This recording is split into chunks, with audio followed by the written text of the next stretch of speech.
तो hello Webtastic fans, मेरा नाम है सत्यम मिश्रा और समय को सराखों पर रखते हुए चलिए शुरू करते हैं। पहले हैं ब्रह्मा, जिनकी सोच से पूरे संसार का निर्माण हुआ। इस विशाल निर्माण में ब्रह्मा का एक दिन 4 अरब 32 करोड़ सालों के बराबर होता है, अर्थात ब्रह्मा का एक महादिवस, जिसमें धरती के 4 युग वर्ष के 4 ऋतुओं की तरह आते हैं। और इसी काल के जाल में इंसान, ऋषि मुनि, भगवान और योद्धा सभी जीवन यापन करते हैं। सबसे पहला है सतयुग, जहाँ परिपूर्ण इंसान हर दुख, दर्द, पीड़ा और बुराई से दूर हजारों सालों तक जीते हैं। प्रकृति, भगवान और इंसान एक ही परम आनंद में जीवन व्यतीत करते हैं। पर इस महिमा के पश्चात भी समय से उन्हें कौन बचा सकता है, क्योंकि फिर आता है दूसरा त्रेता युग, जिसमें पहली बुराई धरती पर कदम रखती है लालच के स्वरूप में। पर इस बुराई में भी रोशनी की तरह राम जैसे अवतार जन्म लेते हैं और जंग का निर्माण होता है। जंग से आते हैं वो महापुरुष जिनकी शक्तियां अपार थी,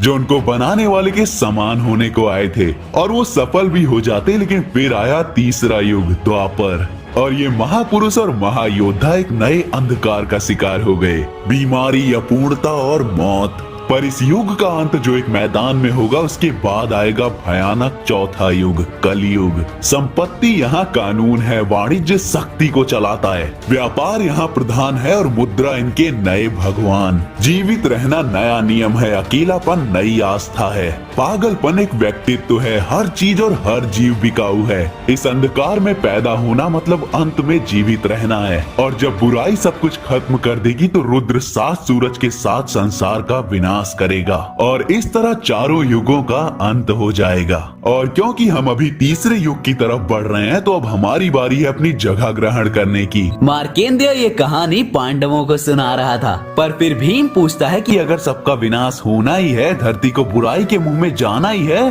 तो हमारे जीवन और दुर्योधन से हमारे युद्ध का क्या फायदा। मार्केंद्य बोलता है कि मैं कहानी बता सकता हूँ, पर भगवान कृष्ण उसका मतलब समझा सकते हैं। पर भगवान कृष्ण बोलते हैं कि आग शांत हुई है लेकिन बुझी नहीं है। रोशनी की चिंगारी अनंत अंधेरे में भी उतना ही अर्थ रखती है जितना धर्म की विजय। पांडवों, अगर तुम इस युद्ध में कौरवों से हारे तो ये बस तुम्हारा ही अंत नहीं होगा, ये अंत होगा हर उस जीवन का जो युद्ध में तुम्हारे समक्ष और तुम्हारे पीछे खड़ा होगा। तुम्हारी विजय ही आने वाले जीवन की रोशनी होगी।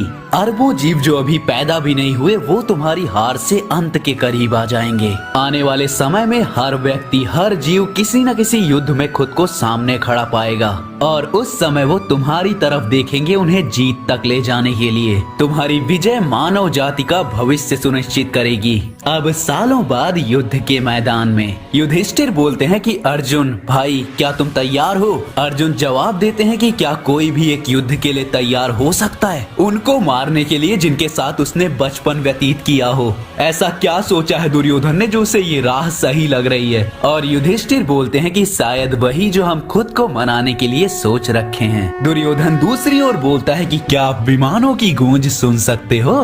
क्या तुम अग्नि की ज्वाला को महसूस कर सकते हो जो योद्धाओं को विजय की राह दिखाती है? इस शांति को सुनो, मेरा इंतजार करते हुए अपने राजा के आदेश पे मरने मारने को तैयार बैठे हैं। आज मेरे धोखेबाज पांडव भाई जानेंगे कि कोई मुझसे मेरी राजगद्दी का हक नहीं छीन सकता। गुरु द्रोण उनमें से कई आपके विद्यार्थी थे, आपने उन्हें काफी अच्छा सिखाया है, पर मैं आशा करता हूँ कि आपने उन्हें मरना भी सिखाया होगा।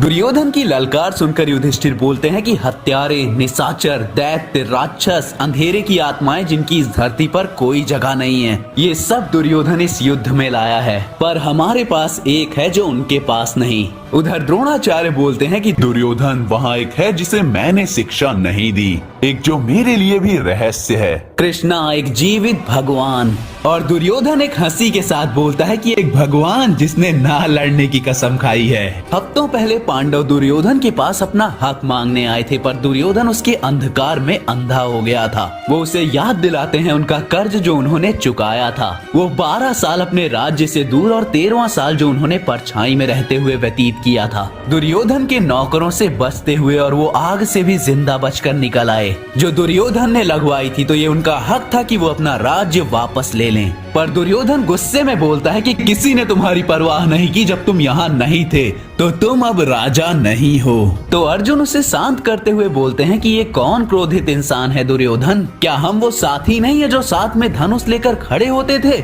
वो साथ मिलके इतनी लड़ाइयों में हिस्सा लेना और विजय प्राप्त करना, वो समय भले ही जा चुका हो पर मैं अभी भी वही इंसान हूँ दुर्योधन। हमारे मध्य कोई तो उपचार होगा इस आग को शांत करने का। भीष्म पितामह अर्जुन के वचनों को सत्य बताते हैं, पर अंधा दुर्योधन ये सब महसूस करके भी नकार देता है और यहाँ तक कि युद्ध में ललकारने से पहले उन्हें बताता है कि उसके साथ खड़े हैं द्रोण, भीष्म और कर्ण, कि वो इन सूरवीरों के होते हुए पांडवों के प्रहारों से हार ही नहीं सकता। तो फिर युधिष्ठिर उसे ललकारते हैं कुरुक्षेत्र पर युद्ध के लिए और दुर्योधन उस ललकार का आदर करता है। पर फिर शकुनी पासे फेंकता है और दुर्योधन द्रौपदी का नाम पुकारता है। भीम ये सहन नहीं कर पाता और वो उस पर वार करने जाता है, पर भीष्म उसे पीछे फेंक देते हैं और भीष्म उन्हें समझाते हैं कि जो प्रस्ताव आया है उस हिसाब से हर युद्ध कुरुक्षेत्र में होगा अब। और भीम वहाँ वचन लेता है कि दुर्योधन के सभी भाइयों को मारने के बाद वो तब तक शांत नहीं बैठेगा जब तक वो उसके खून से स्नान न कर ले।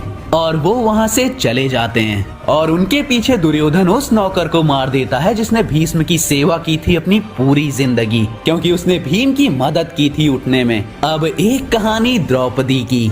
मैं इस युद्ध को देखती हूँ अस्त्रों और खून से सजा हुआ मैदान। हर किसी की आंखों में आग है और मैं भी आग में ही पैदा हुई थी। बदले की आग में वो मुझे द्रौपदी बुलाते हैं। पांचाल के राजा द्रौपद की संतान, एक राजा जिसके मित्र ही उसके शत्रु निकले। द्रोण ने एक बार अपने लोगों को पांचाल भेजा।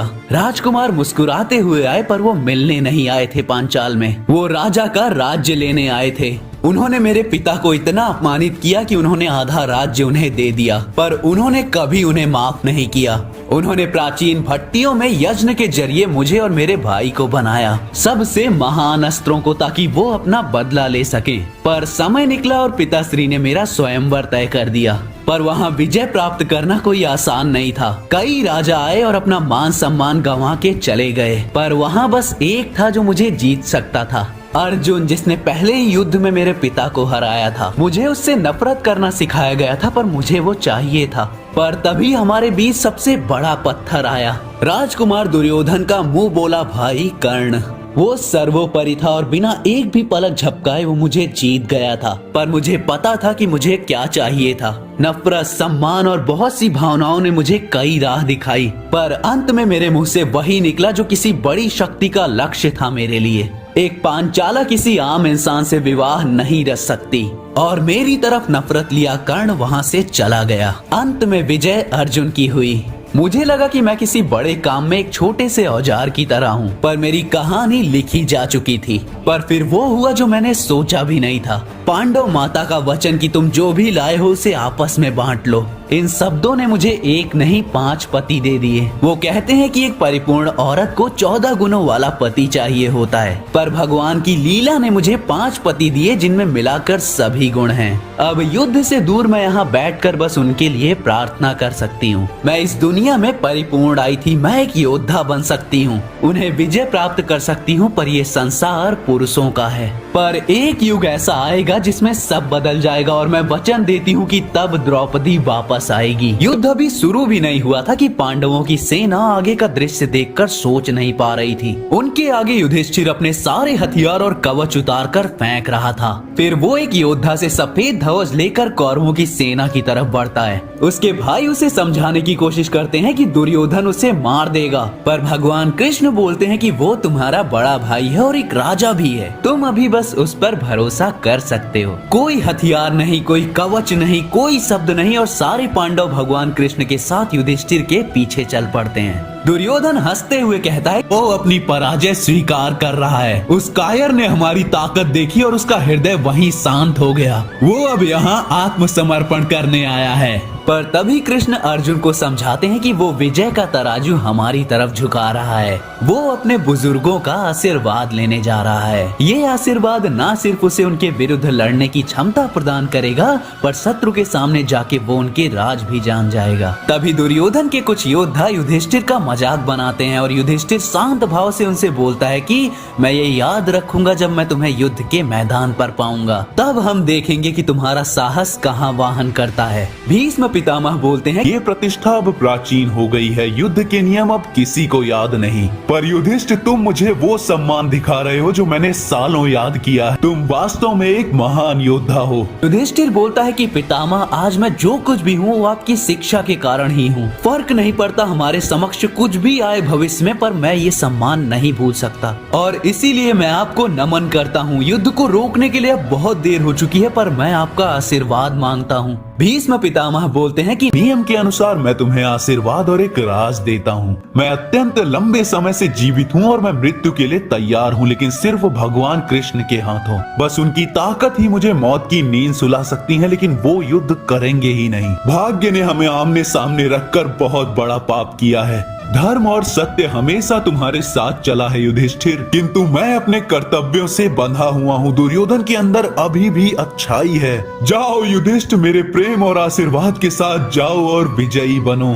हम फिर से साथ बैठकर हंसेंगे उस जीवन में जो हमारे इस जीवन के पश्चात आएगी। युधिष्ठिर फिर गुरु द्रोणाचार्य के पास भी जाता है, ये पूछने की वो ये युद्ध कैसे जीत सकता है। गुरु द्रोण बोलते हैं कि पास आओ युधिष्ठिर, मैं तभी मृत्यु को प्राप्त कर सकता हूँ जब मेरे हाथों से शस्त्र नीचे गिर जाए, तब तक मैं अखंडनीय हूँ। और उसी समय कृष्ण कर्ण के पास जाते हैं और उससे पूछते हैं कि मैंने सुना है तुम्हें युद्ध के लिए लड़ने से मना किया गया है जब तक भीष्म पितामह की मौत न हो जाए। भीष्म ने कभी तुम्हें एक योद्धा की तरह सम्मानित नहीं किया, एक पुरुष की तरह भी नहीं, तो तुम धर्म की तरफ से क्यों नहीं लड़ते कर्ण? तो कर्ण बोलता है कि मेरी निष्ठा भीष्म के साथ नहीं दुर्योधन के साथ है और भीष्म को लेकर आपका डर सही है। वो आधे पांडवों को समाप्त कर देंगे और बाकियों को मैं कर दूंगा। कृष्ण बोलते हैं कि मुझे तुम्हारा राज पता है कर्ण, ये इस पल तक कभी नहीं आना चाहिए था, पर तुम युधिष्ठिर को सच क्यों नहीं बता देते? कर्ण गुस्से में बोलता है कि आप तब कहाँ थे भगवान कृष्ण जब मुझे आपकी जरूरत थी?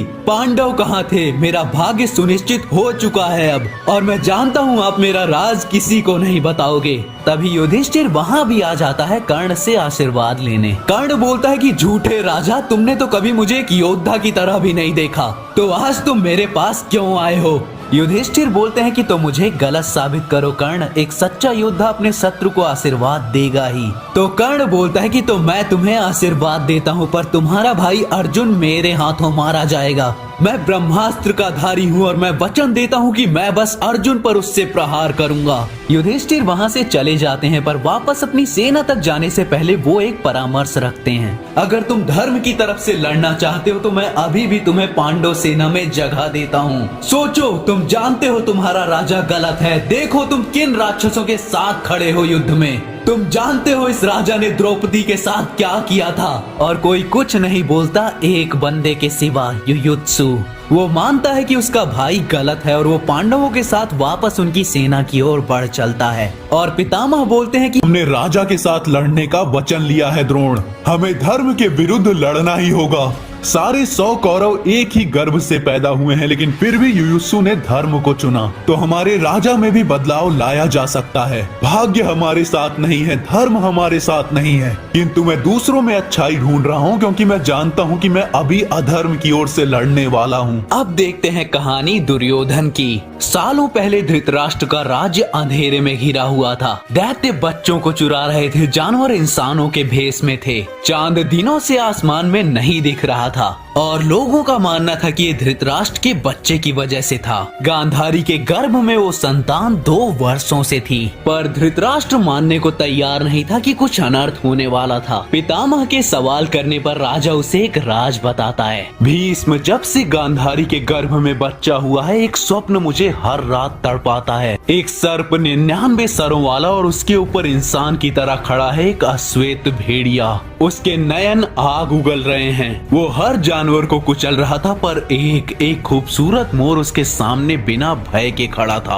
और उसने उसकी चोंच पर पूरे संसार को दबा रखा था। इस भेड़िए के जहर से दूर, तुम समझे भीष्म, वो मोर मेरी संतान है जो इस भेड़िए से हमारे संसार की रक्षा करेगा और ये भेड़िया उसको पैदा होने से रोक रहा है। पर तभी राजा को वहाँ बुलाया जाता है जहाँ गांधारी ने जन्म दिया है। गांधारी होश में नहीं आई है, पर उसने जिस जीव को जन्म दिया है वो कोई इंसान नहीं था, ये एक काले छत्ते जैसा था। राजा को अभी भी भरोसा था कि उसकी संतान अभी भी इसके अंदर जीवित है और वही इस अंधेरे को खत्म करेगी। राजा को समझाने की कोशिश करता है, पर राजा जो पहले से ही अंधा था वो अपनी सोच की आंखों पर भी ताला लगा देता है। उन राज्य के वेदों को छोड़कर ऋषि व्यास को बुलाया गया। ऋषि वहाँ आते ही धृतराष्ट्र की तलवार मांगते हैं, इस वचन के साथ कि ये जो मांस का टुकड़ा है वो इसमें से उसके संतान को बचा लेंगे। पर तलवार मिलते ही उसके 101 टुकड़े कर दिए और उन्हें जार में डाल दिया। कुछ समय पश्चात उन जार में से निकला दुर्योधन और बाकी के 99 कौरवों और एक बेटी, और इस तरह दुर्योधन का जन्म हुआ। और अभी भी धृतराष्ट्र नहीं समझा था कि जो सांप और भेड़िया था वो उसके यहाँ पैदा हुए थे। युद्ध का सूर्योदय हो चुका है द्रोण। ये जो खुशबू है हवा में मिट्टी की, वो जल्द ही रक्त की महक में बदल जाएगी। ये युद्ध आने वाले युगों तक याद किया जाएगा। हमारा उद्देश्य इस रणभूमि में यशस्वी नहीं होने वाला। भीष्म पितामह ये द्रोण और दुर्योधन से कहते हैं। तभी महर्षि द्रोण दुर्योधन को बताते हैं, मैंने युधिष्ठिर और अर्जुन को युद्ध कला में निपुण बनाया है। आज उनके कवच दैविक आशीर्वाद से परिपूर्ण हैं। अर्जुन का गांडीव धनुष, वो अस्त्र जिसकी पूरी ताकत मेरे लिए भी रहस्य है और उसको अर्जुन के अलावा और कोई धारण नहीं कर सकता। वहीं भीम का गदा, केवल तुम्हारा गदा दुर्योधन इसकी ताकत का मुकाबला कर सकता है। वो तुम्हारे लिए आएंगे दुर्योधन। तुम्हारी मृत्यु ही इस युद्ध को विनाश से पूर्व खत्म कर सकती है, पर मेरे धनुर्धारी ये नहीं होने देंगे। दूसरे पहर से पूर्व ही उनकी सेना की हजारों लाशें बिछ जाएंगी, पर उनकी शक्ति नहीं टूटेगी, इसका मैं वचन देता हूँ। और अभिमन्यु अर्जुन की संतान, वो किसी भी विषय में नहीं रुकेगा। दुर्योधन बोलता है, बच्चे बड़े जख्मी, किसी भी हालत में हमारी सेना रुकनी नहीं चाहिए। जब तक उनकी आत्मा उनके शरीर को न छोड़ दे तब तक कोई नहीं रुकेगा। और उसकी इस ललकार से युद्ध के शंख बजने लगते हैं। हर तरफ बस शंखों की ही आवाज थी, वो दूर दूर से सुनाई दिए जा सकते हैं। परंतु अर्जुन सोच में था और वो कृष्णा को रथ एक तरफ अकेले में ले जाने को बोलता है। कृष्णा उसे समझाने की कोशिश करते हैं कि रणभूमि को छोड़कर मत जाओ, वो भी जब शत्रु उनके समक्ष खड़ा है। पर अर्जुन नहीं मानता और युद्ध से थोड़ा दूर जाने पर अर्जुन बोलता है, भगवान कृष्ण, जो जीव संहार मैं करने जा रहा हूँ उसका परिणाम अत्यंत बुरा होगा, न सिर्फ मेरे लिए पर आने वाले कई वंशों के लिए। तो मुझे देवों से आशीर्वाद लेना ही होगा। और वो आसमान की तरफ देखता हुआ बोलता है, दुर्गा माँ, मैं तुम्हारे आगे नतमस्तक होता हूँ। मुझे विजय का पथ दिखाइए और मेरे शत्रुओं पर प्रहार करने की शक्ति दीजिए। अर्जुन के वचनों से रक्त की वर्षा होने लगती है। सबके हृदय में एक भय जाग जाता है कि अर्जुन को देवों का आशीर्वाद मिल चुका है। वो रक्त जैसे ही धरती को छू रहा था लाल फूलों में बदल जा रहा था और उसकी प्रार्थना के बाद वर्षा खत्म हो जाती है। कृष्ण अर्जुन को समझाते हैं, उन लोगों की तरफ देखो अर्जुन, इतने लोग इस तीसरे युग के अंत में अपना नाम लिखवाने आए हैं। वो मृत्यु को स्वीकार कर चुके हैं, तो तुम इस महायुद्ध में उनका हक नहीं छीन सकते। अपने धनुष से तीर चला के युद्ध को प्रारंभ करो।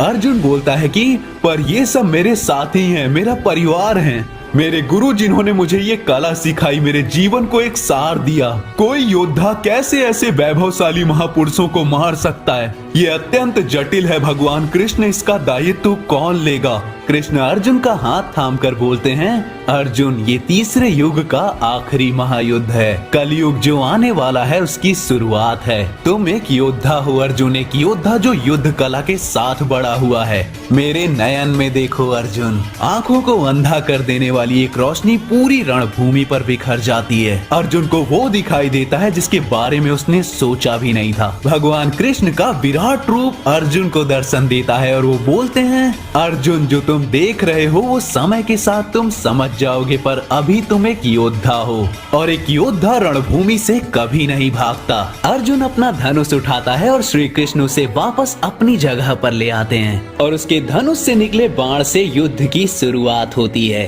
दोनों तरफ से रथ, सेना, विमान एक दूसरे की तरफ बढ़ते हैं। कौरवों के 12 सबसे परम धनुर्धारी अपने बाण हवा में चलाते हैं और लाशें बिछा देती हैं। उधर भीम का गदा प्रहार पर प्रहार कर रहा था। कौरवों के राक्षस भीम को अपने सामने पाकर भय से हिल भी नहीं पाते। कौरवों के धनुर्धारी बाणों की वर्षा किए जा रहे थे, पर भीम किसी के भी वश में नहीं आ रहा था। तो भीम सेना लांघ कर दुर्योधन तक पहुँचे। उससे पहले वो अपने बाणों से रणभूमि में आग की रेखा खींच देते हैं। भीम उस आग को भी लांघ जाता है और उसका भय उन धनुर्धारियों पर भी चढ़ जाता है। भीम वो शक्ति थी जिसे कोई भी नहीं रोक पा रहा था। नकुल, सहदेव और भीम उन 12 परम धनुर्धारियों को समाप्त कर देते हैं और भीम दुर्योधन के सामने अपना गदा लेकर खड़ा होता है। अपने वचन को पूरा करने पर युद्ध अभी शुरू ही हुआ था। अब एक वाणी अर्जुन की वो बताता है, रणनीति युद्ध नहीं जीतती, अस्त्र युद्ध नहीं जीतते, सेना युद्ध नहीं जीतती, युद्ध जीतते हैं तो वो हैं लड़ने वाले लोग। पर दुर्योधन को ये एहसास होने में देर हो गई।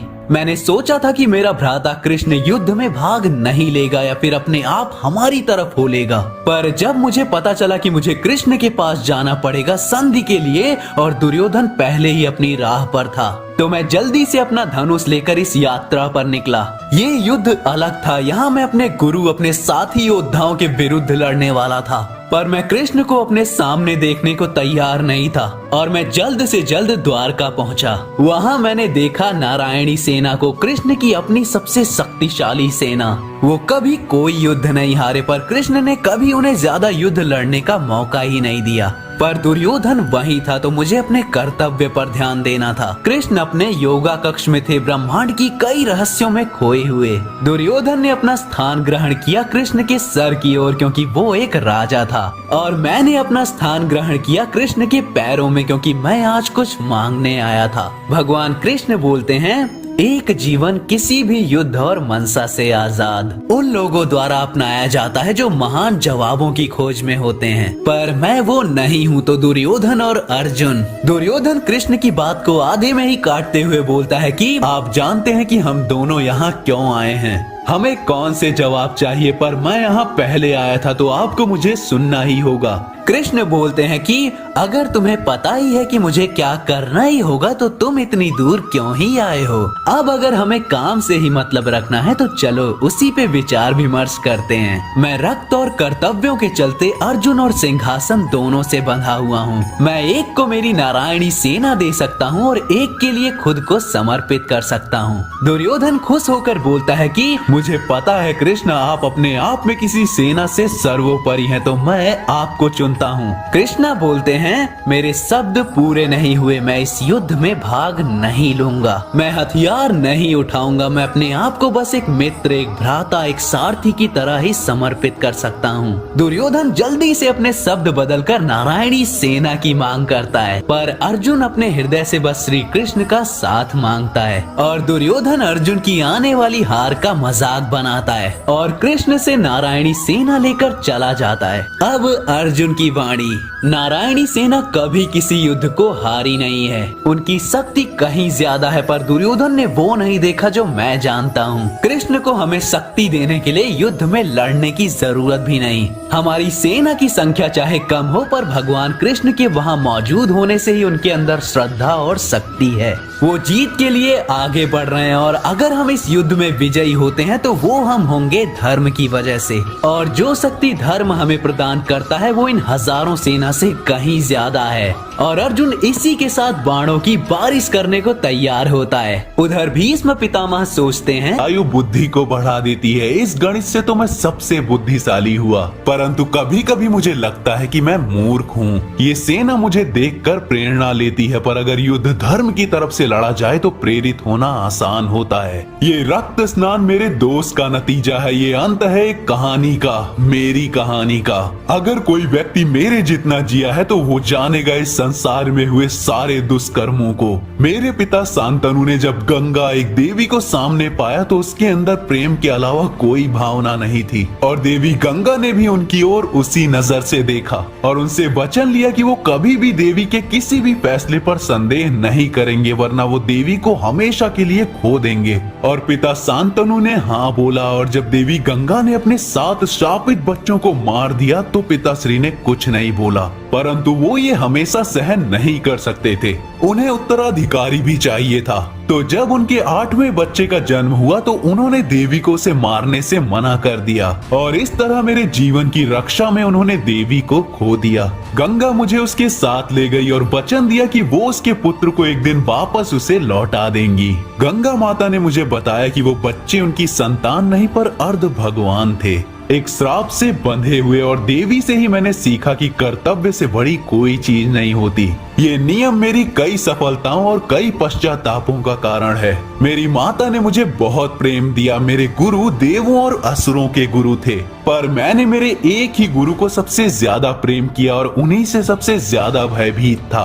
वो थे महागुरु परशुराम। परशुराम सबसे महान योद्धा थे, वो ईश्वर समान थे। वो मेरे वो पिता थे जिनको मैंने तब नहीं जाना था। मैं उनका अकेला विद्यार्थी था जिसको उन्होंने सब कुछ सिखाया, जो कुछ भी उन्हें आता था। पर जब मैं अपने पिता के पास पहुंचा, समय नदी की तरह बह चुका था। शांतनु अब सत्यवती एक मछुआरे की बेटी का पति था। वो प्रेम में थे और मुझे सिंहासन देना मतलब सत्यवती को खोना था। उसकी खुशी उससे सालों पहले छीनी जा चुकी थी और मैं ये दोबारा नहीं कर सकता था। तो मैंने सिंहासन ठुकरा दिया, आजीवन ब्रह्मचर्य धारण कर लिया और उस सिंहासन की रक्षा करने का वचन लिया। और इसीलिए मुझे भीष्म नाम मिला, वो जिसने एक भयानक प्रतिज्ञा ले ली। मेरी माता एक नदी की देवी है। मुझे नहीं पता कि मैं कितना मनुष्य हूँ। मैं जानता हूँ कि मैं नश्वर हूँ, पर देवों ने मेरी प्रतिज्ञा को देखते हुए मुझे आशीर्वाद दिया है कि मैं अपनी मौत का समय चयन कर सकता हूँ। भीष्म पितामह अपने बाणों से लाशें बिछाते हुए बोलते हैं, पर वो समय आज नहीं है। पर जब मैं इन बच्चों को मरते हुए देखता हूँ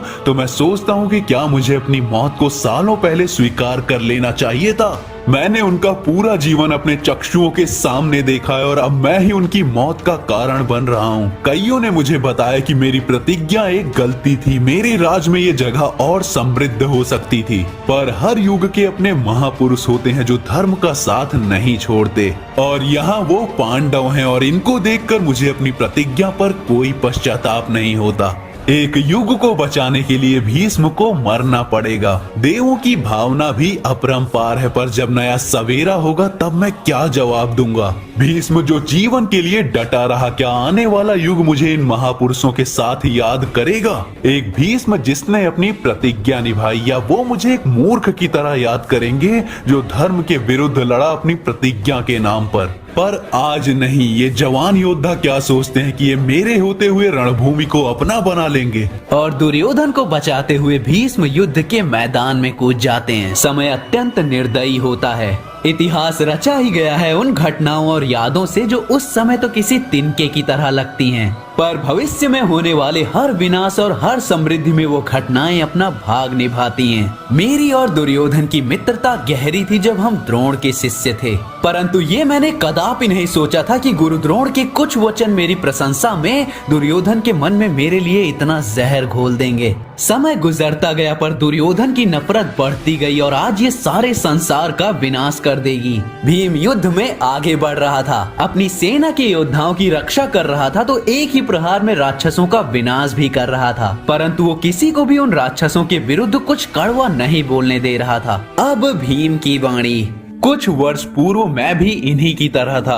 उस रात्रि को जब माँ कुंती और हम विश्राम के लिए गुफा में रुके थे, मैं पहरे को तैनात था, पर उस रात कोई और भी पहरा दे रहे थे। वो रात्रि मेरे जीवन की दिशा बदल देने वाली थी। जब हिडिंब नाम का राक्षस मुझ पर प्रहार करने आया, मुझे पता नहीं था कि वो मेरे लिए कुछ और भी लाएगा। मेरे एक प्रहार से ही उसने धरती माँ को छू लिया, पर उसके पीछे से एक चीख आई। एक औरत मुझे रोकने आई। मुझे समझ में नहीं आ रहा था कि कोई एक राक्षस के जीवन की भीख क्यों मांगेगा, पर वो थी हिडिंबा, उस राक्षस की बहन। क्या एक राक्षस औरत से स्नेह रखना गलत है? मेरी माँ और भ्राता ने इस पर कुछ नहीं बोला। हिडिंबा के ऊपर श्राप था कि वो जंगल नहीं छोड़ सकती थी, परंतु फिर भी हमने एक दूसरे से विवाह रचाया। पर हम दोनों के प्रेम से जन्म हुआ घटोक का, अपने पिता जितना बलशाली और अपनी माँ की तरह चतुर। वो एक विशिष्ट बच्चा था, ऐसा जो ना मैंने और ना हिडिंबा ने कभी देखा था।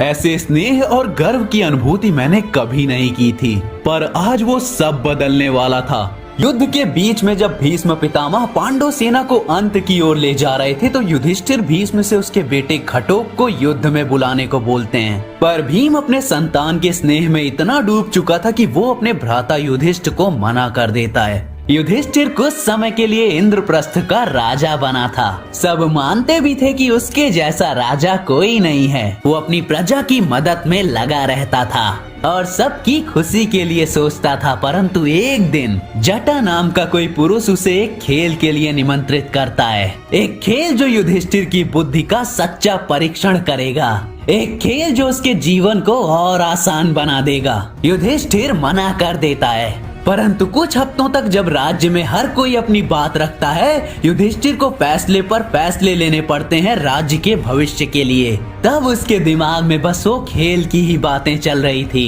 वो अत्यंत परेशान था, जैसे कि कुछ उसे अंदर से खाए जा रहा था। जुआ खाना किसी अच्छे पुरुष की जगह नहीं थी, युधिष्ठिर जैसे राजा की तो कतई नहीं। पर फिर भी वो जानता था कि वो हर चीज पर अपना प्रभाव नहीं डाल सकता, वो एक परिपूर्ण राज्य नहीं बना सकता। युधिष्ठिर को उस जुए खाने की तरफ कौन ले गया? कौन था जिसने उसकी बुद्धि पर ऐसा असर डाला? कौन था जिसने एक सच्चे राजा को विचलित कर दिया? युधिष्ठिर कुछ नहीं समझ पाया और वो जुए खाने की तरफ बढ़ चला। पहले उसने पासों को नकार दिया, जुए को नकार दिया, पर मैं जानता था कि वो हार मान ही लेगा। फिर मैंने सोचा कि क्यों ना एक बुद्धिमान के साथ उसकी बुद्धि से ही खेला जाए। उसकी सबसे बड़ी ताकत ही उसकी सबसे बड़ी कमजोरी बनेगी। और इस तरह शकुनी अर्थात मैंने पांडव राज्य का अंत किया। और युद्ध में भीष्म पितामह सेना के विमानों का विनाश करने में व्यस्त थे। उन्हें रोकने वाली कोई शक्ति उस रणभूमि में नहीं थी उस समय। ऐसा दुर्योधन की सेना को प्रतीत हो रहा था। पर तब तक भीम अपने सामने की सारी दीवारों को लांघते हुए, शत्रुओं को अपने नीचे बिछाते हुए दुर्योधन तक पहुंच चुका था। दुर्योधन भीम से बोलता है, भीम, मैं बस किसी का छोटा भ्राता नहीं हूँ जो दूसरों के कहे बिना कुछ न कर पाए। मैं एक योद्धा और राजा हूँ। तुझे शायद पता ना हो, पर हमारे बाल जीवन में जब हम साथ में युद्ध कला सीखते थे, तो दूसरे बालक तुझे कई नामों से पुकारते थे। मैंने उन्हें कई बार शांत करवाया, पर अब मैं सोचता हूँ कि वो सही थे।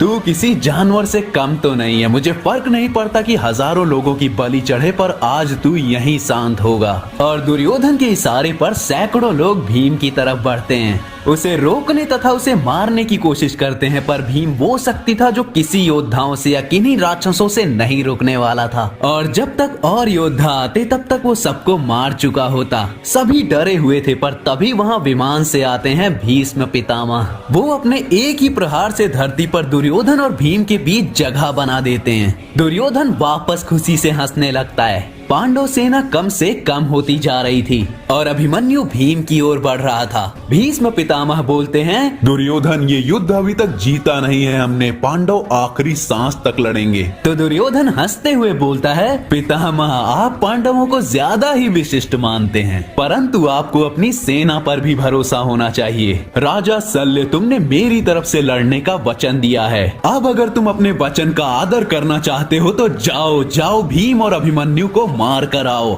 वो तुम्हारा रक्त है, पर आज तुम बताओ कि तुम्हारा रक्त क्या तुम्हारे वचन से बढ़कर है? शल्य को दुर्योधन का आदेश मानना ही पड़ता है। इधर अभिमन्यु को कोई नहीं रोक पा रहा था। छोटी सी उम्र में ही ये सूरवीर हर दीवार, हर चक्र को तोड़ता हुआ आगे बढ़ रहा था। सेना की बलि चढ़ा रहा था तो राक्षसों के सर काट रहा था। पर जब वो कैदी भीम के समक्ष पहुंचता है, वहाँ राजा शल्य खड़े थे। शल्य बोलता है, अभिमन्यु, तुम अपने पिता अर्जुन जितने ही सूरवीर हो। अभिमन्यु अपनी तलवार उसकी तरफ रखकर बोलता है, राजा शल्य, आप हमें धोखा देने के बाद अपनी जीवा से मेरे पिता का नाम भी कैसे ले सकते हो? राजा युधिष्ठिर के समक्ष खड़े होने मारने वाले आज उसके भ्राता को बांधे हुए हो। आप दुर्योधन के नौकर से ज्यादा कुछ नहीं हो। शल्य उस पर प्रहार करते हुए चिल्लाता है, मैं बस अपने वचनों से बंधा हुआ एक मनुष्य हूँ, मैं एक योद्धा हूँ। अभिमन्यु उसके प्रहारों से लड़ता हुआ बोलता है, आप और कुछ नहीं मूर्ख हो, जो अपने ही परिवार से लड़ने के छलावे में आ गए।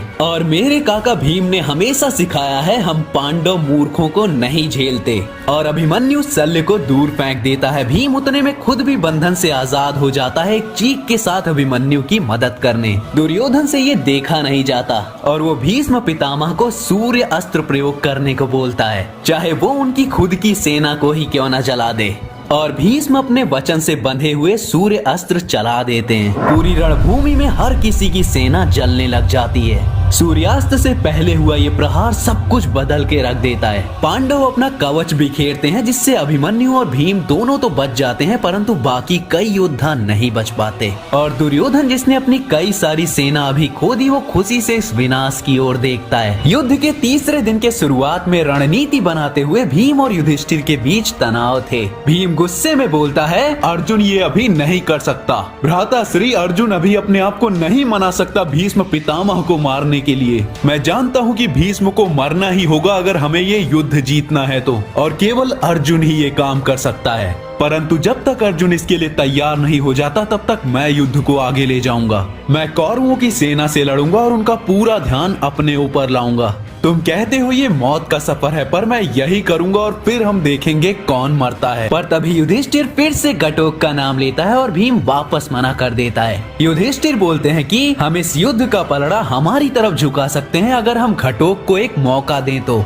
वो कई बड़े सूरवीरों को खुद ही मार सकता है। तुम्हारा वहाँ अकेले जाना तुम्हें मरवा देगा। मैं तुम्हारा राजा हूँ और मैं तुम्हें आदेश भी दे सकता हूँ। भीम गुस्से में वहाँ से जाता हुआ बोलता है, और मैं फिर भी तुम्हारे आदेश को ठुकरा दूंगा। इस युद्ध तक आने में मैंने बहुत कुछ खो दिया है और अब मैं अपनी संतान को नहीं खो सकता। मैं इसलिए लड़ूंगा कि मेरे पुत्र को कभी लड़ना ना पड़े। मैं नहीं गिरूंगा और मैं हर कौरव को मौत के घाट उतार दूंगा। और इसी समय दुर्योधन गुस्से में था कि भीम को कोई क्यों नहीं हरा पा रहा, तो जयद्रथ और अश्वत्थामा को बुलाता है। भीम को कोई नहीं रोक पा रहा था। वो छोटे मोटे योद्धाओं पर तो ध्यान भी नहीं दे रहा था। उसको अपने सामने बस दुर्योधन दिखाई दे रहा था और वो उस पर हमला करने को तैयार होता है। अपना गदा हवा में लहराता है, पर तभी अपनी भुजाओं के बल से अश्वत्थामा भीम के गदा को रोक देता है और दोनों का युद्ध शुरू होता है। भीम अपनी भुजाओं से उससे लड़ने जाता है, पर अश्वत्थामा तेज और बलवान था। वो भीम के हर प्रहार को यूं ही चकमा दे रहा था और सही समय मिलते ही भीम पर प्रहार भी कर रहा था। भीम वहाँ रुके बिना लड़े ही जा रहा था, पर उसे इस लड़ाई का कोई अंत नहीं दिखाई दे रहा था। तभी अभिमन्यु दूर से उन्हें देखता है। अभिमन्यु को एक बात याद आती है जो उसके साथ सूर्योदय के समय हुई थी, जब वो अर्जुन के पास गया था। पिताश्री, मैंने काका भीम को घटोक को युद्ध में लाने से मना करते हुए देखा, परंतु फिर मैं इस युद्ध में भागीदार क्यों बन रहा हूँ? मैं भी तो आपकी संतान हूँ। अर्जुन उसका जवाब देता है, तुम्हें पता है कुछ वर्षों पहले जब मैंने ये गांडीव धनुष का दायित्व अपने हाथों में लिया था, तो वो मेरे लिए सबसे बड़ा दिन था। परंतु जब तुम्हारा जन्म हुआ तो सब कुछ बदल गया। मुझे पता लगा कि मेरा सबसे बड़ा दायित्व तो तुमसे जुड़ा है। तुम यहाँ हो पुत्र, क्योंकि तुम मेरी संतान हो। मैं तुमसे अत्यधिक प्रेम करता हूँ और मैं देवताओं तक से लड़ जाऊंगा तुम्हें सुरक्षित रखने को। तुम्हारे काका अपने बंधनों को स्वयं से दूर रखते हैं, क्योंकि उनको लगता है कि वो उन्हें कमजोर बनाते हैं, परंतु तुम मुझे ताकत देते हो पुत्र। मैं युद्ध कर रहा हूँ इस संसार को तुम्हारे लिए एक अच्छी जगह बनाने को, और तुम युद्ध कर रहे हो क्योंकि तुम एक सूरवीर हो। और याद रखना, तुम्हारे पिता की नजर हमेशा तुम पर होगी।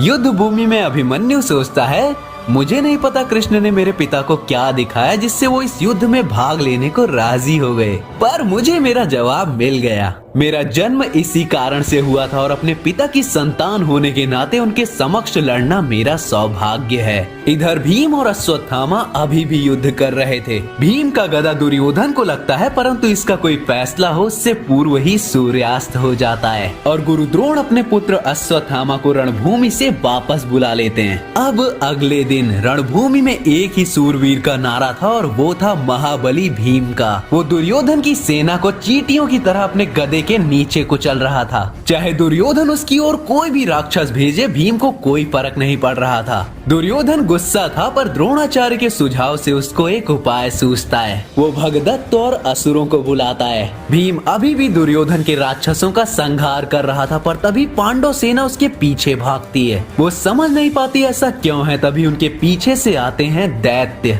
जो विशाल हाथियों पर सवार थे। वो एक पल के लिए अपने बल से भीम को धरती पर फेंक देते हैं और उस पर अग्नि से प्रहार करते हैं। पर भीम कोई आम बलशाली इंसान नहीं था। वो वापस खड़ा होता है और एक ही प्रहार में उस राक्षस को रणभूमि में नीचे फेंक देता है और उन्हीं के हथियारों का प्रयोग करके बाकी दैत्यों को भी मारने लग जाता है। उसी समय दुर्योधन बाकी भाइयों के ऊपर और सेना और राक्षसों को हमला करने भेजता है, पर वो भी कम सूरवीर नहीं थे। परंतु दुर्योधन का निशाना कोई और था। वो अभिमन्यु को अपने मृत्यु जाल में फंसाने वाला था। पर इधर भीम के ऊपर प्रहार पर प्रहार हो रहे थे। दैत्य और उनके राक्षस रूपी हाथी उसे घेरे हुए थे, उसे मार रहे थे। आज उसका बल काफी नहीं था। आज उसका बल युद्ध में कम पड़ रहा था और उस समय वो अपनी पत्नी हिडिंबा और अपनी संतान घटोत्कच के बारे में सोचता है। वो याद करता है वो पल जब हिडिंबा बोलती है, तुम यहाँ अधिक समय तक तो रुकोगे नहीं। मुझे पता है तुम्हारा कर्तव्य प्रेम से कहीं बड़ा है और ये दर्द मैं सह नहीं पाऊंगी, परंतु तुम घटोक को अपने साथ ले जा सकते हो। वो तो किसी श्राप से नहीं बंधा हुआ। युधिष्ठिर दूसरों में अच्छाई देखता है, पर मैं दुर्योधन को जानता हूँ और मैं जानता हूँ कि जल्द ही एक युद्ध होगा। एक युद्ध जो संसार ने कभी नहीं देखा होगा और इस अंधकार में मैं अपने पुत्र को भाग नहीं लेने दे सकता। वो बलशाली है, पर यहाँ वो सुरक्षित है। युद्ध में मैं अकेला ही जाऊंगा। इधर युद्ध में भीम कमजोर पड़ रहा था। वो घावों से घिरा हुआ था, पर वो आखिरी दम तक उन राक्षसों से लड़ने को तैयार था। वो उनके हथियार तक तोड़ रहा था, पर उनकी संख्या उनके बल का पलड़ा भारी कर रही थी।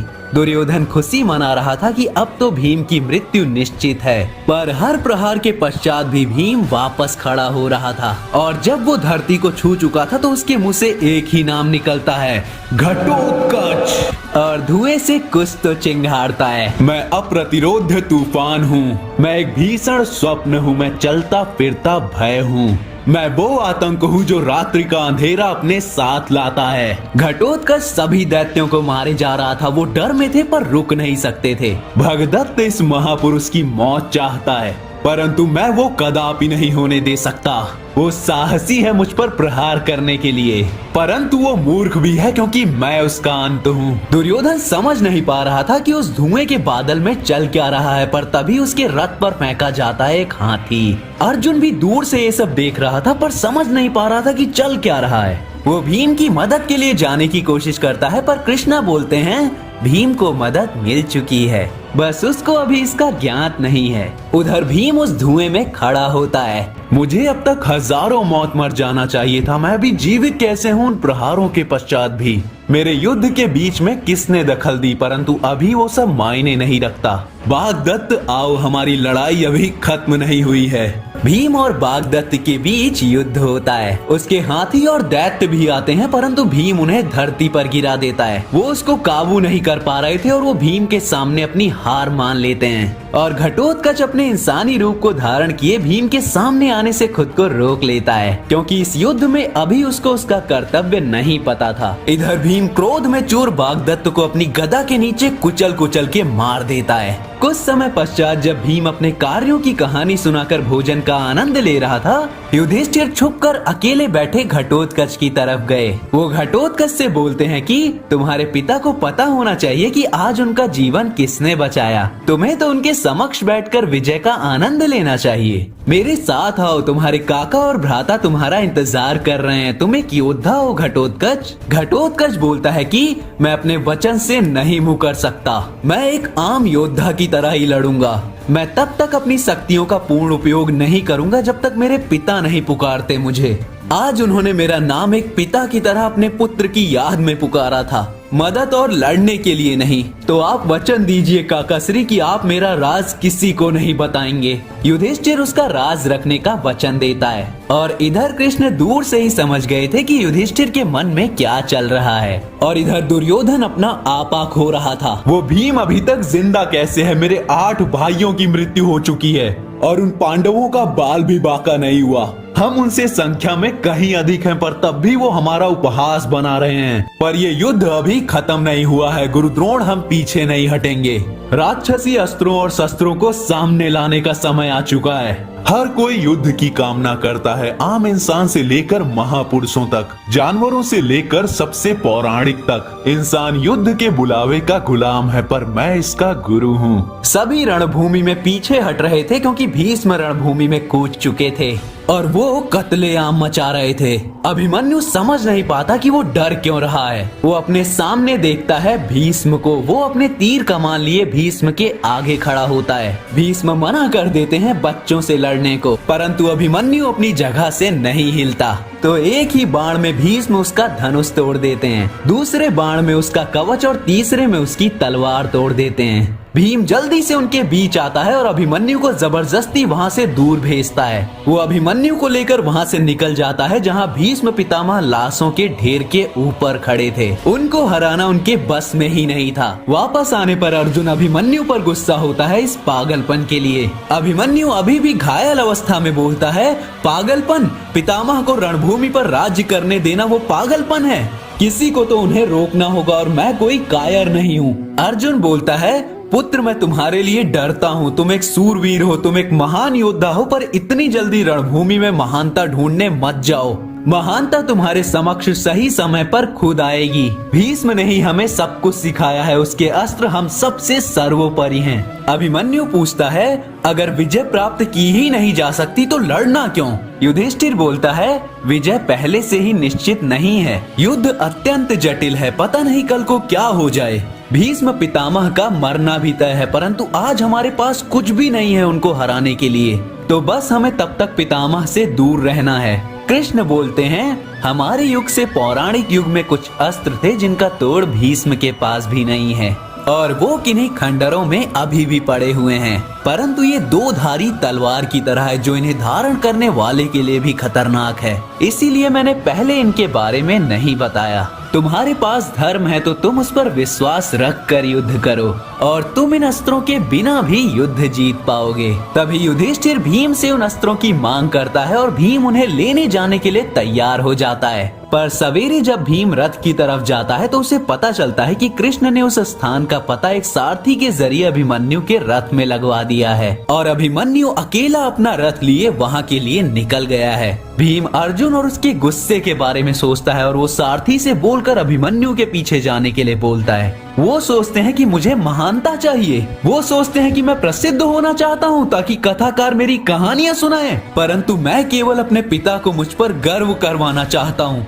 और अभिमन्यु उस खंडर पुराने शहर में पहुँच जाता है। वो टूटी इमारतों और पुराने हड्डियों के ढांचों से भरा था। उधर भीम उस सारथी के साथ रेगिस्तान में चल रहा था, तभी एक जानवर का उस पर हमला हो जाता है। भीम रथ से कूदकर उससे लड़ता है, पर वहाँ उसका साथ वो सारथी देता है। वो सारथी और कोई नहीं बल्कि घटोत्कच ही था, परंतु अपना मुंह छुपाए और इतने सालों तक ना देखे जाने की वजह से भीम उसको नहीं पहचान पाया। भीम उसकी तारीफ करता है तो वो सारथी यानी घटोत्कच बोलता है, मेरे पिता ने मुझे लड़ना सिखाया है, परंतु अगर मेरे पिता को पता चला तो वो बहुत नाराज होंगे। उन्होंने मुझे इस युद्ध में भाग लेने से मना किया हुआ है।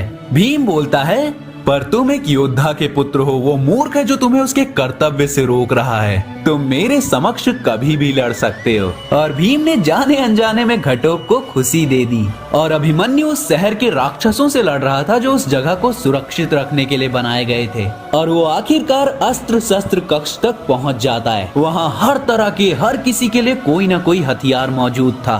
वो सोच रहा था कि उसे कौन सा हथियार लेना चाहिए। फिर वो एक लाल तलवार देखता है और उसे उठाता है, परंतु उसके उस तलवार को लेते ही मूर्तियां उस पर हमला करने को तैयार हो जाती हैं। भीम और सारथी आखिरकार अभिमन्यु तक पहुंच ही जाते हैं, परंतु वहां एक बड़ा सा धमाका होता है और भीम समझ जाता है कि अभिमन्यु कहाँ है। अभिमन्यु उन मूर्तियों को तबाह किए जा रहा था और वो आए ही जा रही थी। अभिमन्यु के चेहरे पर एक नई कशिश थी। वो इस तबाही से खुश हो रहा था और आखिरकार वो सबको खत्म कर देता है जब तक भीम अंदर पहुंचता है। भीम उन हथियारों को देख के खुश होता है, परंतु घटोत्कच बोलता है, सामने देखिए, इन लोगों ने इन हथियारों का प्रयोग किया और वो धरती से हमेशा के लिए खत्म हो गए। बस पीछे छोड़ गए अपना ये श्राप। अगर हमने ये हथियार अपनी सेना को दिए तो वो भी इनकी शक्तियों के चलते सब कुछ खत्म कर देंगे। हम इतिहास को दोबारा नहीं दोहरा सकते।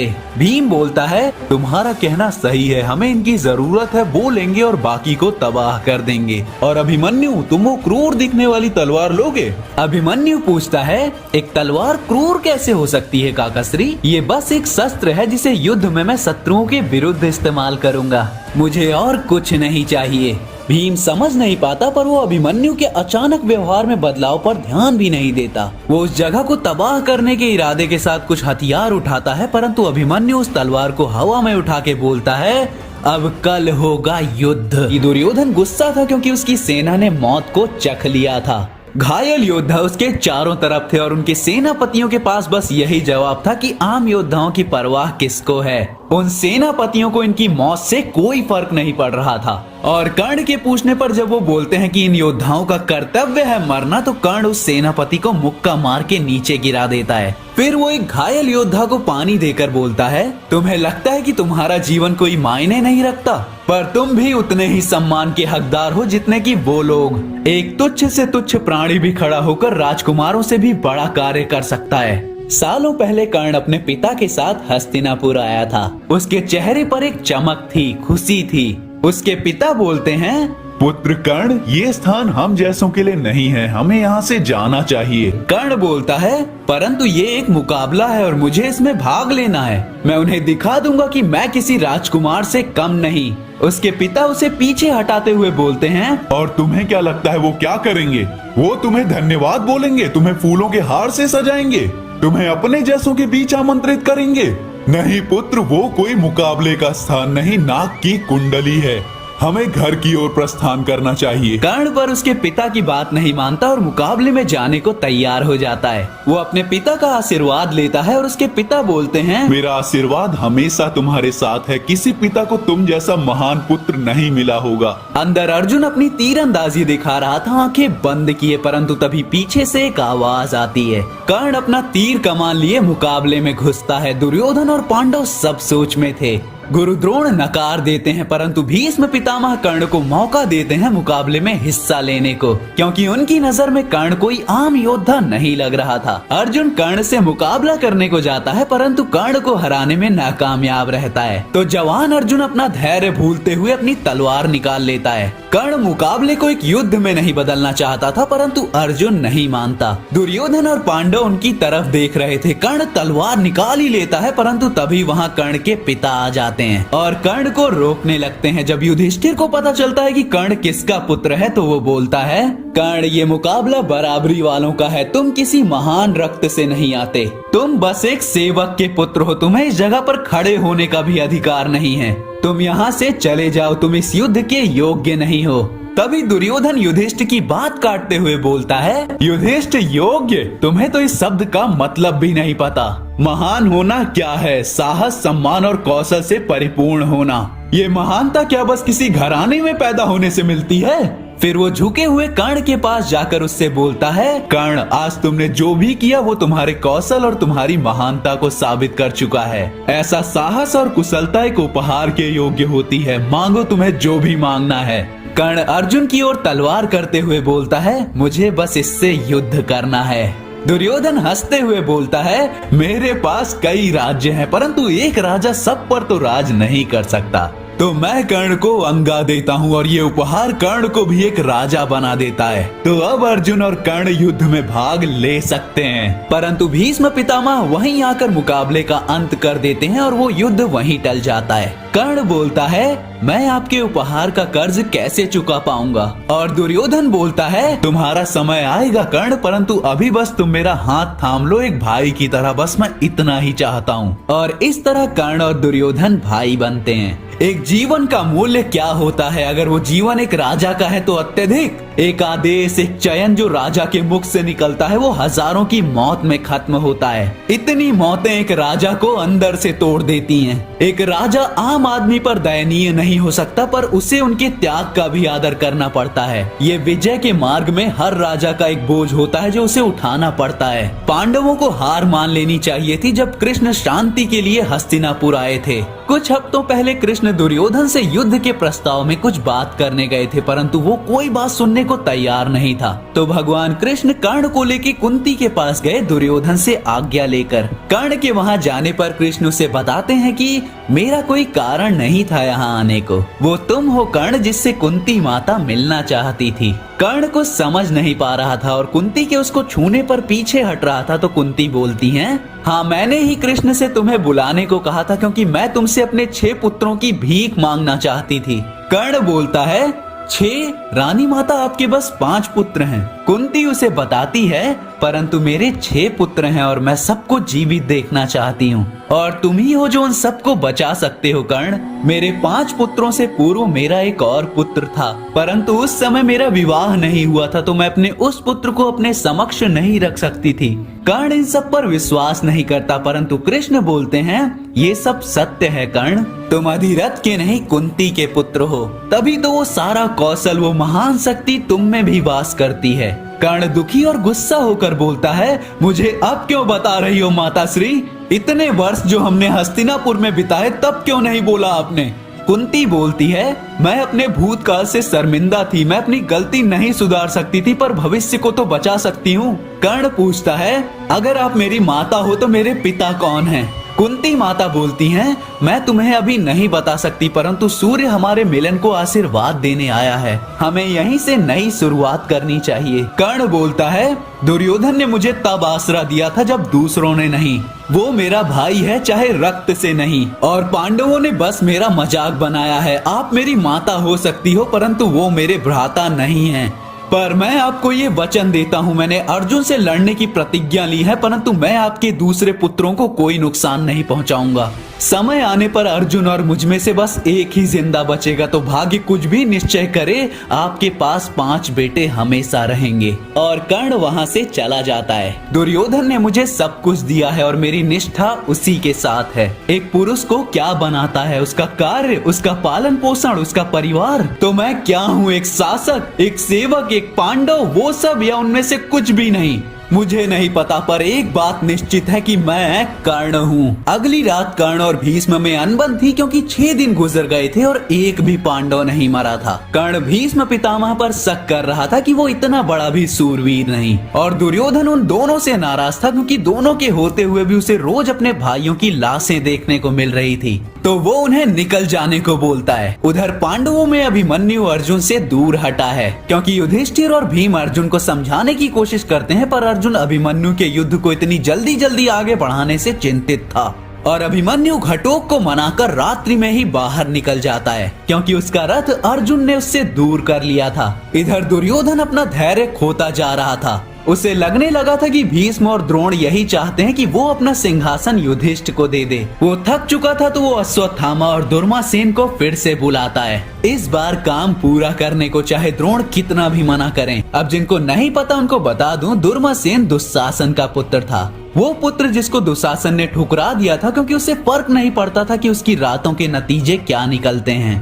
पर दुर्योधन को ये बर्दाश्त नहीं था। उसने दुशासन को आदेश दिया कि अपने पुत्र को सड़कों पर भिक्षा मांगने के लिए छोड़ने की जगह उसको पालने की कोशिश करो। पर दुशासन उसकी बात नहीं मानता और ना ही द्रोणाचार्य दुर्मा को शिक्षा देने के लिए मानते हैं। वो बोलते हैं कि वो किसी को भी सड़क से उठाकर युद्ध कला नहीं सिखा सकते। परंतु दुर्योधन के अलावा एक और इंसान था जो उस बच्चे यानी दुर्मा को कोई भिखारी या सड़क पे रहने वाला ना सोचकर उसको अपने साथ रहने दे रहा था, और वो था अश्वत्थामा।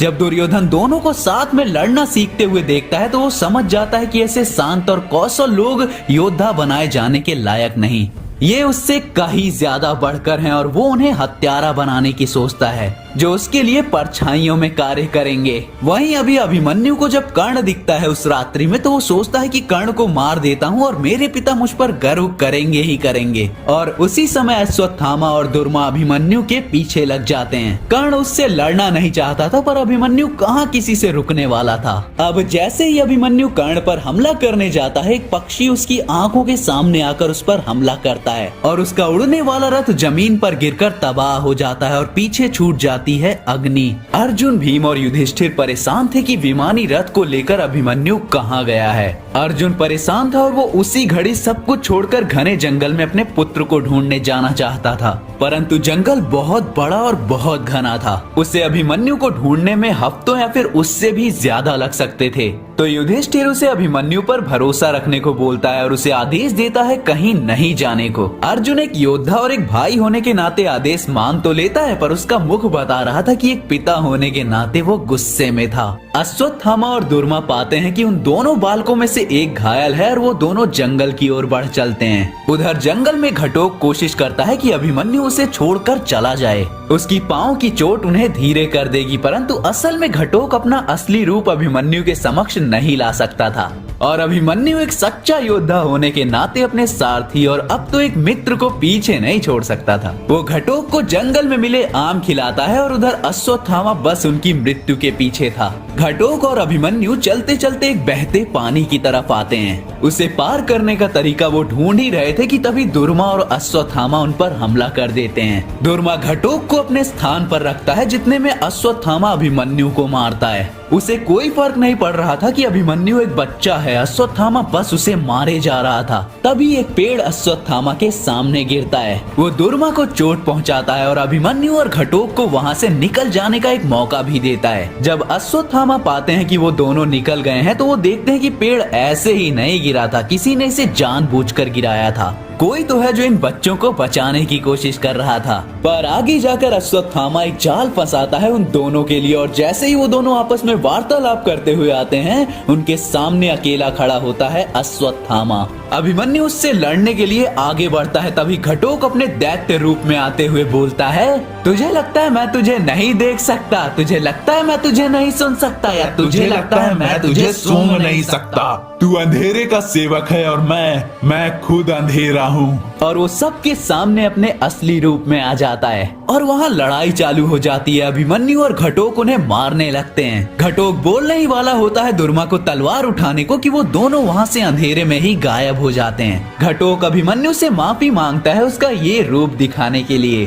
पर अभिमन्यु तो बहुत खुश था भीम के पुत्र के साथ लड़ने से, और वो उनकी मित्रता के नाते उस राज को छुपाने का भी वचन देता है। कुरुक्षेत्र के युद्ध का एक और दिन सामने था। योद्धा तैयारी कर रहे थे, वो युद्ध के लिए तैयार हो रहे थे। अभिमन्यु अपनी नई तलवार के साथ तैयार था, पर जब रणनीति बनाई जा रही थी तो युधिष्ठिर अभिमन्यु को पीछे रहने को बताता है, जहां वो घायलों की मदद करेगा। अभिमन्यु गुस्से में युधिष्ठिर को मना कर देता है क्योंकि वो लड़ने को तैयार था, पर जब अर्जुन उसे डांटता है तो वो वहां से फिर से भाग जाता है बाहर। वो बाहर आकर घटोक से बोलता है कि मुझे क्षेत्र 11 की तरफ ले चलो, राजा का यही आदेश है। पर घटोक साफ मना कर देता है क्योंकि अभिमन्यु की जगह उसे पहले से ही बता दी गई थी। वो चाहते थे कि अभिमन्यु कभी भी भीष्म के पास ना जाए। इधर दुर्योधन फिर से कोई छलावे वाली रणनीति बना रहा था, जिसमें मुख्य कार्य भीष्म पितामह का था। युद्ध का प्रारंभ होता है। घटोक दूर से सब कुछ देख रहा था, परंतु फिर उसे धक्का लगता है।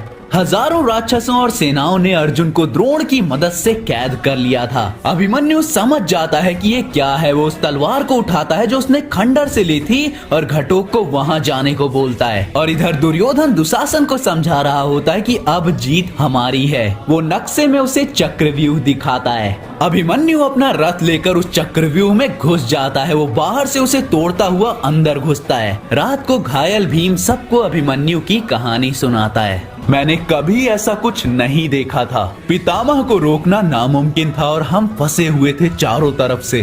पूरी कौरव सेना आग से भरी हुई थी, पर तभी जवान शेर वहां घुस आया। फिर क्या था, अभिमन्यु बाहर से सबको मारता हुआ अंदर जा रहा था। अर्जुन अंदर से सबको मारता हुआ बाहर आ रहा था और चक्रव्यूह अपने आप ही गिरकर खत्म हो गया। जवान अभिमन्यु ने हम सबको बचा लिया। बाहर सब अर्जुन की तारीफ कर रहे थे, तभी अर्जुन वहां आया। अभिमन्यु डर जाता है, पर अर्जुन बोलता है, मैंने तुम्हारे जन्म से तुम्हें देखा है और उस समय मैंने कभी नहीं सोचा था कि मैं इतने गर्व से भर जाऊंगा। किसी भी पिता का सबसे गौरवशाली दिन तब होता है जब उसका पुत्र आदमी बनता है, और आज वो दिन है। रणभूमि में अब तुम मेरे पुत्र नहीं हो बल्कि मेरे साथी योद्धा हो। कल हम शत्रु के साथ एक साथ लड़ेंगे। दुर्योधन का एक और उपाय मिट्टी में मिल गया था, तो अब वो अश्वत्थामा से साफ साफ कह देता है कि इस अभिमन्यु का कुछ तो करना होगा तुम्हें। पर अभिमन्यु नहीं, ये सिर्फ उसका रक्त नहीं था जिसकी वजह से वो इतना सूरवीर था। इस समय उस प्राचीन तलवार का असर था उस पर, जिस युद्ध से घटोक तक को भय महसूस हो रहा था। वहाँ अभिमन्यु बस कत्लेआम करने को उत्सुक था और अश्वत्थामा और दुर्मा दूर से ही उनके ऊपर नजर रखे हुए थे, सही मौका आने पर उन्हें मारने के लिए। अभिमन्यु नींद में भी खून का प्यासा था, वो सो भी नहीं पा रहा था, तो वो अपने बिस्तर से उठकर बाहर जाता है। तलवार अभी भी उसके हाथों में थी, परंतु कृष्ण वहीं खड़े हुए थे। वो बोलते हैं, तुम्हें आज के युद्ध से कोई खुशी नहीं हो रही ना? अभिमन्यु हाँ में जवाब देता है, तो कृष्ण बोलते हैं, वैसे इतनी रात को अपनी तलवार लेके कहाँ जा रहे हो? यहाँ तो कोई शत्रु नहीं है, जरा मुझे अपनी तलवार दिखाना तो। अभिमन्यु हिचकिचाते हुए कृष्ण को तलवार दे देता है। कृष्ण बोलते हैं, सब हथियारों में से तुमने यही चुना? ये है काल भैरव, एक महान पर बुरा हथियार। वो कहते हैं कि ये शिव के हाथों से बना है। शिव जो रचनाकार और विनाशक दोनों हैं, और काल भैरव विनाशक स्वरूप का सार अपने अंदर रखती है, और इस रणभूमि में इसको भी अपना भाग जरूर मिलेगा। और इस समय के जाल को जहाँ से काटेगी वहीं से नए युग का निर्माण होगा। परंतु काल भैरव का उपयोग करने के लिए तुम्हें विनाश को खुद को समर्पित करना होगा। तो क्या तुम ये त्याग करने को तैयार हो? अभिमन्यु बोलता है, ये मेरे लिए बहुत ज्यादा है, मैं पागल हो जाऊंगा इस वजह से। कृष्ण बोलते हैं, हर किसी की राह अलग होती है जो उनके हृदय में बसती है, पर तुम इस युद्ध के शोर में उस ध्वनि को नहीं सुन सकते। बस निद्रा में ही तुम इस आवाज का अर्थ पता लगा सकते हो। और कृष्ण उसे सोने के लिए भेज देते हैं। स्वप्न में उसे अपने पिता और उनका ज्ञान मिलता है। और ये सब याद आने के बाद भी, भगवान कृष्ण के वचन सुनने के बाद भी, युद्ध में सबको मारते हुए अभिमन्यु बोलता है, पिताश्री को तबाही से डर लगता है, पर उन्हें नहीं पता कि मुझे विनाश से प्रेम है। विनाश हर किसी से आजादी दिला देता है, इससे अच्छा क्या हो सकता है? अभिमन्यु रुक नहीं रहा था और वो सबको मारे जा रहा था। वो तबाही में खुद को पूरी तरह से खो चुका था। अब वो अभिमन्यु नहीं बल्कि एक मौत का देवता बन चुका था। जब घटोक उसे रोकता है तो वो घटोक को भी पीछे छोड़कर, जो योद्धा रणभूमि छोड़कर भाग रहे थे, उन्हें भी मारने लग जाता है। परंतु जब वो वहाँ पहुँचता है और उन्हें मारने को तलवार उठाता है, तो एक योद्धा आकर बोलता है, तो मारो, हमको खत्म कर दो। इस कत्लेआम में कोई गर्व, कोई सम्मान नहीं है। ये लोग कोई योद्धा नहीं है, गरीब सेवक और किसान है जिन्हें दुर्योधन अपनी सेना की संख्या बढ़ाने के लिए लाया है। इसीलिए हम भागे, तो मारो और अपने रक्त की प्यास बुझा लो।